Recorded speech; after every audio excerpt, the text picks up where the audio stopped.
Hey everyone, it is Chris, and I'm in the middle of a video series where I'm doing some calculations to see how the various classes in the 2024 Player's Handbook compare to each other in terms of dealing single target damage. Area of effect damage is a whole other ballgame, and something I might dive into in a future video or video series. But I'm looking at, yeah, you see the big bad guy in the room, you go after him. How long does it take you to kill him? Right? That's what I'm looking at. And I've already done all the non-casting classes. So the rogue, the monk, the fighter, and the barbarian. So if you want to check out those videos, I have done the math for those. And now I want to look at the half-casters. So I'm starting with the paladin today.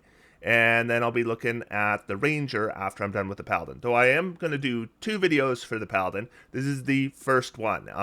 The main reason I'm doing these videos is so I can compare class to class to class. So I can say, objectively that, oh, if you want to do a ton of damage, choose this class. And if you choose that class, it's a little bit harder. And I can, use the math and the probability math that I've already done and the graphs to show that, that class does really good in tier 4, but this class does really good in tier 2. That's the kind of stuff I want to do. If that sounds like a lot of fun to you and you're new to this channel, please subscribe. I'm pushing for 100,000 subscribers. I'm very, very close. So if you would help me out and subscribe, I'd appreciate it. For the 90% of you who are already subscribed and know exactly what's up, then let's get started with the Warlock baseline. As I always talk about, the Warlock baseline is a Warlock using Eldritch Blast and Hex, and this is the kind of damage they would expect to do at the various levels of play. We got damage per round on the left side and level across the bottom. And I have generally used this as a point of comparison, so that, I would expect a character really focused on doing single target damage to do a heck of a lot more damage than a Warlock using Eldritch Blast, but a Warlock using Eldritch Blast, at least doing damage is part of their job, and this is how much of damage that they will do, okay? So I may change this as my point of comparison after this series is done, but right now there's no point even thinking about that because I don't know how much damage all the various classes do. I have gut feelings based on what I've read, and as experience comes into play, we'll get some more information there. But what I'm looking for in this video series is hard and fast numbers, and I punched a lot of math. I do it all by hand. Takes a long time, but I figure I'll do it once, and I'll get these numbers, and then I'll have them for the future. And so will you. And so what I will be doing for each of the classes is graphing their damage as well, so you can see exactly how much damage they do at the levels you're concerned about. Okay? All right, so we're going to talk about the Paladin, and I'm going to tell you why I'm going to do more than one video for the Paladin. So I was wondering what kind of Paladin I would make in order to punch the math for it, and I thought, the Sword and Shield, Strength Forward Paladin is probably the most iconic Paladin build, I think. A Sword and Shield with a Warlock dip, so you can focus on Charisma instead of Strength. I don't know if it's iconic, but it's definitely popular. We've been doing that with Hexblade for years. We can still do it. We don't need Hexblade anymore. We just take Pact to the Blade. And of course, if you want Hexblade, you would need a 3-level investment. And that's a whole other ball game. But a 1-level dip isn't so bad. So that sounded like a pretty good choice as well. And then there's two-handed weapon strength forward build. That has just good offensive capability. I would expect it to do more than Sword and Shield. And the thing is I've pretty much done two-handed weapon strength builds for the other classes that would use that kind of weapon. So with the fighter, that's what I did. With the barbarian, that's what I did. And so I figure if I want to compare apples to apples, my base paladin should be a two-handed build as well, strength build, so that we're comparing. If I'm going to say the paladin does more or less damage than a barbarian at level 10, it should be them both using the same weapon and style of attack. Okay, so that's why I'm going to do the base paladin with the two-handed weapon, and that's what I'm going to be comparing it to the other classes with. That said, I do want to look at the Sword and Shield Strength Forward and the Sword and Shield Warlock dip for the Paladin, so that is going to be another video. I haven't done the math on it yet, so you're not going to see it in this video, but I am curious how much. I gotta think it's going to do less damage than a two-handed Strength Forward build, but how much less damage is the question, and so I'll punch the math on that, and I'll share the numbers with you. There were a couple other observations I made about the Paladin, and I want to share those before we get into the math. One thing I noticed is the highest damage will likely be the base Paladin plus the Vengeance Paladin subclass.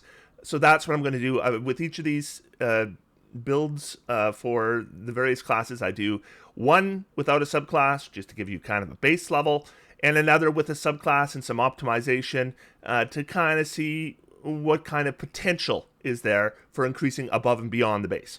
And so what I figure I'll do with this today's video is I will use the Vengeance because I do think it's going to give us the highest damage on the chart. That said, I do want to discuss whether we're actually going to see more damage from a Vengeance Paladin or a Devotion Paladin, because those are the two Paladin subclasses that at level 3 they're going to give you something that's going to boost your damage. For Devotion Paladin, you get Sacred Weapon, and you use a Channel Divinity, requires no action when you attack, and you're going to get your Charisma bonus to the to hit rolls in addition to your Strength bonus, or whatever, Dexterity if you use Dexterity. And it lasts for 10 minutes, and because we have multiple Channel Divinities and because we get them back on short rests, we can potentially have that going all day long. And it's essentially, I figure, at level 3, probably going to give you a +3 to hit over your standard weapon user, because you're probably going to have a +3 strength and a +3 charisma at level 3. And then no matter which one you increase, whether you're focusing on charisma or focusing on strength, it'll probably stay at +3 over other classes until you max out one, and then you can start doing the other one. And then you will eventually get to a point where you're +5 over other weapon users. If you use Sacred Weapon, though, your chance of a critical doesn't change. You still got to roll a 20, and you're still only rolling one die. So yeah, I put all that down here.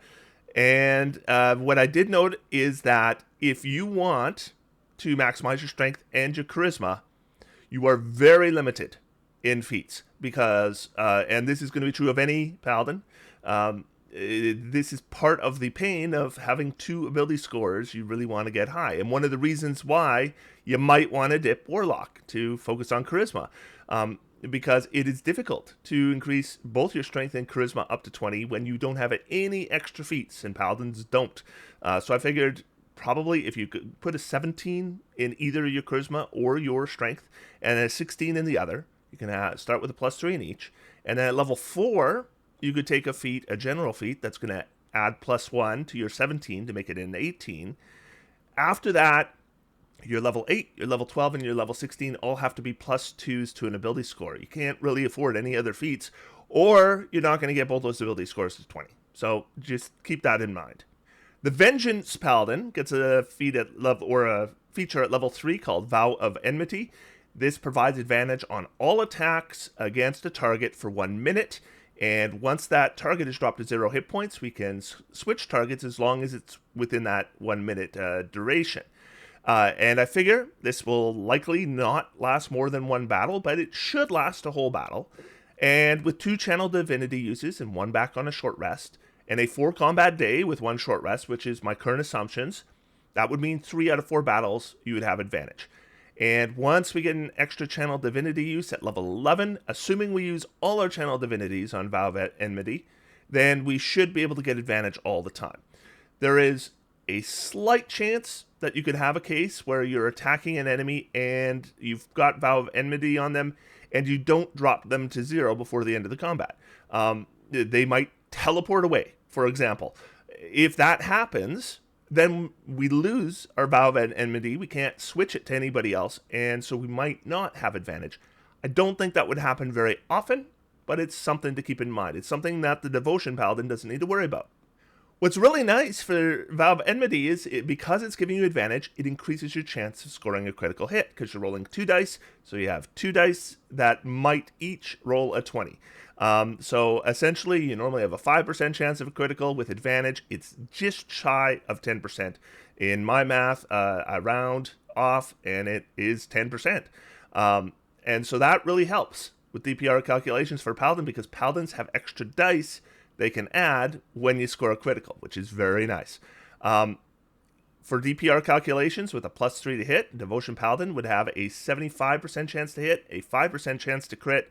The chance to hit would improve at 80% when they got to level 12, 85% level 16, while a Vengeance Paladin starts at 84% chance to hit for 3 out of 4 combats, then 4 out of 4 combats at level 11, and 10% chance to crit. This is going to show higher numbers on these charts using my DPR calculations. I want to tell you why. If you're actually playing, I'm not convinced a Vengeance Paladin will outdamage a Devotion Paladin. Here's why. Once in a while, you're going to switch targets before the initial target drops to 0 hit points. Maybe they teleport away, maybe they surrendered and you don't want to kill them because you're not a jerk. Any of those things, and you're going to lose your Vow of Enmity, and you don't have extras to throw around. So you might not have that advantage as much as these calculations are going to assume.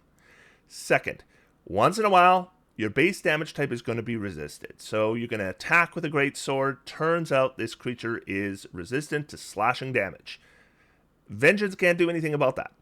Devotion Paladin can just do Radiant instead. So when that happens, then Devotion Paladin is having a reliable damage type and Vengeance does not. Once in a while, you're going to have advantage from an outside source. And I do think this is going to happen more often in 2024 forward than we've seen in the past 10 years. And Sacred Weapon stacks with advantage, and Vow of Enmity doesn't. It's just giving you advantage, and advantage doesn't stack. So the ally before you is a fighter, and they've got the Topple Mastery, and they've knocked the enemy prone. And on your turn, you move up and you attack, and you have advantage whether you have Vow of Enmity or not. But Sacred Weapon will give you advantage plus the bonus from Sacred Weapon, so Devotions would do more damage in that situation. And you can generate your own advantage through other means like Shield Master or Topple some of the time.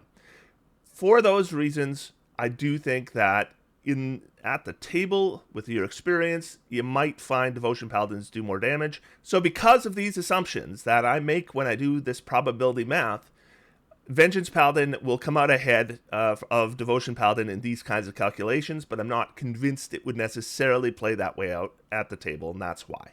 So I do want to talk a little bit about Divine Smite and Divine Favor. So we have 2 different ways we might spend a first level spell slot to deal some extra damage. Divine Favor is a bonus action, and it's going to give you a d4 damage on all damage rolls you make for the duration, which is a minute, and it doesn't use concentration anymore, so it's better than it used to be. Divine Smite is a bonus action as well, and it's going to give you 2d8 additional damage on an attack, but you apply it after you hit. And then if it's a fiend or an undead, you add another d8. And by my calculations, if we assume a 4-round combat, then Divine Favor will do more damage in the long run than Divine Smite, but not a lot more damage. It is less than you think it is, because unlike Divine Smite, with Divine Favor, you actually have to consider that you're going to miss some of the time, and so you're not going to get as much damage as you have attacks. But Divine Smite, we never miss with the Divine Smite. We apply it after we hit, so we always get the damage when we use Divine Smite. Of course, Divine Smite benefits more from a critical hit than Divine Favor. Divine Favor is 2d4 on a critical. So if you wait for that critical hit, then Divine Smite really pays off for damage. Divine Favor, it gives you a bit more damage, so it's good to have, but it's not going to do the same kind of damage that Divine Smite is. But the thing about Divine Favor is because it's just hitting on every single attack over an entire combat, it adds up. So in the long run, Divine Favor does more damage. In the short run, Divine Smite gives you the damage when you want it against the target you want, on the attack that you want it to be. So I do think it depends what you want to do, and so for my build, I'm going to do a little bit of both. But base Paladin build, here it is. So class Paladin, no subclass, no species. For background, we're going to get a +2 strength and a +1 charisma. And we're just going to go 20 straight Paladin. And there's the ability scores that we're going to start with. And here is what the feats look like. So level 1 doesn't matter, right? Unless we took Savage Attacker, which I wouldn't recommend. Level 2, we're going to get a fighting style. Great weapon fighting would help our damage a little bit, but I also don't recommend it. I don't think it's very good. I would take defense or protection. I should also mention, I'm going to assume a smite is applied to a critical hit 20% of the time. Because I think we're more likely when we score a critical hit that we will apply a smite to it, but we're going to use smites on non-critical hits as well. So 20% of the time increases the chance that the smite is part of a critical hit, but it doesn't assume that we're only smiting on critical hits. And I'm going to assume we're going to spend about half our slots to increase our damage. So on Divine Favor or Divine Smites. Then Great Weapon Master, I'm going to assume is going to give us a bonus action attack on a critical hit. It also gives us a bonus action attack if we drop an enemy to 0. Here's the thing. We're focusing on single target damage here because the idea is when you get in a fight, often there's like one big bad guy, the big tough guy, and then there's some minions. And if we charge that big tough bad guy and we drop him to 0 hit points, the fight is over. If you are a single target damage dealer, that's your job, is to drop that guy and let, your fireball caster worry about the minions. And once you drop that big bad guy, if there's minions left and you start killing them, great, you're helping out. But you've done your job. You have succeeded, and the battle is likely over. So I am only worrying about the extra damage on a crit. And I've just kind of kept track of my preps and my slots and my spells, so I know kind of what I would be spending on smites. And like I said, between Divine Favor and smites, I'm spending about half my slots on increasing damage. And for those of you who are thinking that, you can smite and Divine Favor at the same time, you can. You have to cast Divine Favor first, and then you could smite on a following round. And these calculations don't care whether you do that or not, because one way or the other, you still only have so many slots to spend. We're going to use a Great Sword, and that gives us a Graze Mastery, means if we miss, we apply our ability score modifier as damage regardless. It's a nice feat for increasing your damage. We're going to start with 2 slots, and we are going to spend both of them on damage to some degree. Thunderous Smite is control and damage. Divine Favor is just damage. We're going to spend them both on that. As we get more slots, like I said, we'll spend about half of them on increasing damage. DPR at level 1 is 8.5. So yeah, if you want to keep track of what I'm spending on smites or whatever, look at the features column. Otherwise, DPR column is the one we're looking at. So 8.5 at level 1, 9.2 at level 2, 9.2 at level 3, 11.9 at level 4, 24.7 at level 5 and 6, up to 25.7 at 7, then 27.8, 30.4, and that's true of 9 and 10. Then we are up to 36.5 at 11 and 12. That's when we're getting our extra die, or extra D8 in damage on every attack. Then we go up to 39.2 at 13, and we stay there for a while. Then level 17, we get up to 40.4. At level 19, we get up to 50.6. I took the Epic Boon of Combat Prowess. And then at level 20, because the capstone is related to our subclass, not the base class, that doesn't add anything for us. So we stay at 50.6. If I add all those DPRs for the 20 levels together, it would equal 614.3 divided by 20 levels. We're averaging about 30.7 DPR. And if I look at the other classes I've done so far, that is slightly lower. Close, though. Very, very close. So let's look on the graph. We'll start just comparing it to Warlock baseline. So the bottom line is Warlock baseline, the blue line. The top line, the red line, is the 2024 Paladin. And we have no problem beating the baseline. We're just a little bit above in Tier 1. But in Tier 2, we do really well. Tier 3, we do really well. And by the end of Tier 4, we're doing really well. So, I mean, the damage looks fine to me.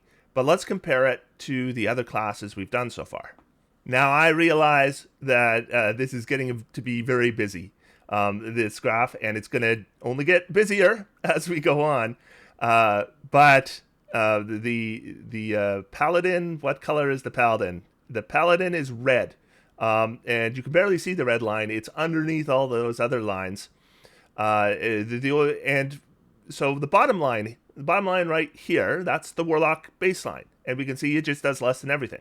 And then when we see a couple lines kind of jump out, so this line right here in tier 2, that is our Barbarian. So Barbarians do a lot of damage in tier 2. And then this right here in tier 3 and most of tier 4 is the Fighter. So in the later tiers of play, the Fighter does the most damage. And the big mess of lines in the middle is everything else, including the Paladin. What if I really zone in, I can see at tier 1, the Paladin is fourth out of the 5 classes I've done so far, and at tier 2, it is maybe third-ish, and tier 3, it's around there as well. Tier 4, it's actually the lowest, I think, except for level 19. The Barbarian dips below it at 19, but otherwise it's the lowest in tier 4. But it is extremely competitive for 20 levels. Now, keep in mind, I spent half my spell slots on smiting and divine favors. If I didn't do that, it would be much lower. And if I spent all my slots on smites and divine favors, then it would be higher. But, you know, if you use about half your spell slots on smiting, that seems to be kind of a sweet spot where we're pretty darn competitive with the other classes. Let's see. Now, I've shown with all 4 other classes, if we select a subclass and make some optimization decisions, we can really boost the numbers. Let's see how much they boost for the Paladin. All right, so let's look at the math. So our Vengeance Paladin build didn't do a heck of a lot. I put Vengeance Paladin on it. Otherwise, it's pretty much the same. I think you don't have a whole lot of options when it comes to feat selection, right? A Great Weapon Master is very, very good for a two-handed weapon user, and you cannot afford anything else with a Paladin, because Paladins just don't have the feats. That's part of the... you could ignore Charisma. You could do that. You could just leave it at wherever it is. But I don't know. If I'm playing a Paladin, I do not want to ignore my Charisma. So what did we add? I said Smite is applied to a critical 30% of the time after level 3 and then 40% after a level 11 instead of 20%. The reason I do this is because you will get more criticals. You'll have more criticals after you get Vow of Enmity, and yet more criticals after you have it all the time. And so it's easier to apply Smite to criticals. That's why. Anything else? Let's see. I'm still going to spend half my slots on damage because spells are good, and I generally think you don't want to spend them all on damage. Vow of Enmity on 3 out of 4 battles until level 11, then it will be all the time. I'm going to use Hunter's Mark. Now, I considered using Divine Favor, and I considered using Hunter's Mark. Hunter's Mark is a subclass spell, so all Vengeance Paladins have it, and I kind of went back and forth on which one I would use. And you could potentially use them both, but they do not play nicely together, because the Hunter's Mark is going to take a bonus action to apply to an enemy. Divine Favor is going to take a bonus action to cast. Hunter's Mark is going to require a bonus action to change targets. They do not work well together at all. They're just too much bonus action conflict then. In fact, so what I decided to do was Hunter's Mark. Here's why. Hunter's Mark has a great duration. That's why. And our bonus action should normally be available. However, because of using Hunter's Mark, I'm not going to worry about the bonus action attack from Great Weapon Master, because I don't assume we would have our bonus action available necessarily. So, you know, it wasn't a lot of damage anyway, so I'm just letting it go. And then Soul of Vengeance, when we get it at level 15, is a very nice feature. This basically says the creature that we've targeted with Vow of Enmity, if they attack us, if they attack somebody else, we get a reaction attack. I'm going to assume that will be 75% of the time because creatures don't always attack. And because I've kind of already done this calculation because it's basically the same as a Berserker with Retaliation and the Sentinel Feat, which is what I had when I did my Berserker build, and I said 75% of the time for that. Should be 75% of the time for this. Okay, so here we go. 1 and 2, of course, no change. Level 3, now we have Vow of Enmity, and we're up to 12.8. And we're doing Hunter's Mark. And I figured we'd use 2 slots on Hunter's Mark. And we'll stay at 2 slots for Hunter's Mark. If we lose concentration, we might have to cast Divine Favor or something like that. But, you know, we make assumptions, right? Let's see. Then we go to 15.4, 32.4, then 33.5, 35.5 at 8, 38.6, 49.3, 52.5, and then at level 15 we're going to see a big jump, and that is because we have our Soul of Vengeance. That adds 14.3 damage itself. So we're up to 66.8 at 15, 70.4, and then 80.6, which is a lot. And when I add it all up, it's 896.1 divided by 20 rounds, 44.8. So our average DPR over 20 levels is 44.8. And that is not the highest I've had. The highest we've seen so far is the Berserker. The Berserker had a DPR value of, what, 47? 47.1. But this is the second highest we've seen. But we need to see it on a graph because this does matter. So what I've got here is on the bottom, the blue line is the Warlock baseline. The line in the middle is the Paladin without a subclass.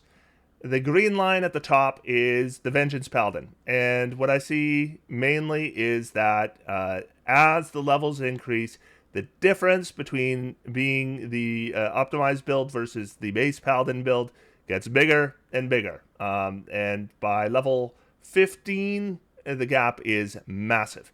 And I just want to see how that compares to some of the other optimized builds I've done. So what I'm going to do is I'm going to take the 2024 Paladin and the Warlock baseline off, and let's compare this to the Berserker, which, as I mentioned, overall does more DPR. But let's see when and where that happens. So I decided to show three builds that I've done.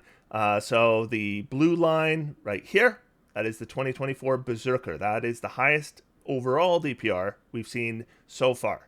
The red line right here is the Way of Shadow Monk build that I did. And the green line right here is the 2024 Vengeance Paladin. And what I see is at tier 1, the Berserker does the most damage. Tier 2, Berserker does the most damage, particularly at like 10th level. And then tier 3, the Berserker does more damage than the other two for most of the levels until level 15. And at level 15, the Vengeance Paladin jumps ahead and stays ahead until level 20, when the Berserker just edges them out slightly.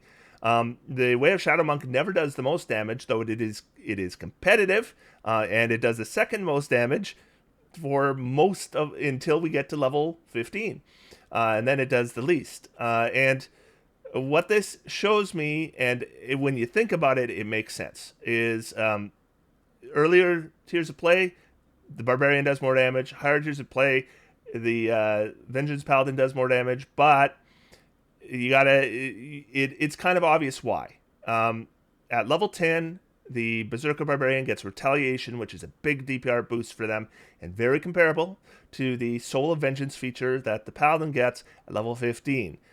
So until the Paladin gets that Soul of Vengeance feature, the Berserker Barbarian is ahead. And once they get that feature, well, they're using that on top of a bunch of smites that the Barbarians don't have. And the smites just add up to more damage than Rage does. And and they both are attacking with advantage all the time. So the Paladin, of course, is going to end up ahead using the same weapon and all other things being the same. But yeah, very interesting and comparable. And I could make this very cluttered and put all the optimized builds I've done so far. And what you would see across the board is comparable damage, miles ahead of the baseline. Not that the baseline is an optimized build by any degree. And so damage potential for the Paladin looks very similar to the other classes. And you do have to spend spell slots on damage. You just can't not do that if you want to be competitive damage-wise. But you don't have to spend them all on damage to be competitive, and that's good to see. So in my next video, let's see how much we sacrifice by putting on a sword, and we'll look at the two ways to do it. Either focus on your strength or find a way to use charisma. And I'll look at each of those and see how it affects their damage and see if it's still worth doing, because Divine Smites does the same amount of damage whether you deliver it with a long sword or you deliver it with a great sword, right? So maybe it won't be so bad. We'll see. I hope you'll join me. Otherwise, I hope this was informative to you. I am going to sit back, relax, and have some fun. D&D is for everyone. Thank you, everybody. We will talk to you soon.